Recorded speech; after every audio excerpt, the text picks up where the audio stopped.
ভাই, আমি যে জায়গায় বসে আছি না, এটাই সবার গন্তব্য। এই জায়গায় সবাই যেতে হবে। তাহলে এই যে যাবার সময় না, না আছে কাফনের কাপড়ের কোনো জেব, না আছে কবরে কোনো আলমারি। কেন আপনার ধন সম্পদ, টাকার পাওয়ার, ক্ষমতার পাওয়ার, রাজনীতিক পাওয়ার, হাজার হাজার পাওয়ারের ফুল দেখেন। আমি যে জায়গায় দাঁড়িয়ে বসে আছি, অনেক সময় এখানে আমি এসে বসি একা একা চিন্তা করি।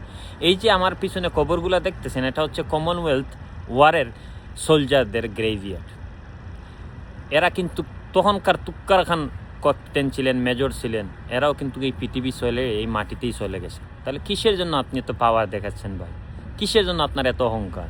কিসের এত আপনার শক্তি ভাই? এই এই বডি থেকে যখন রু চলে যাবে না, হাত পা কিছুই নাড়াতে পারবেন না। তাইলে এই পাওয়ার কারে দেখাচ্ছেন?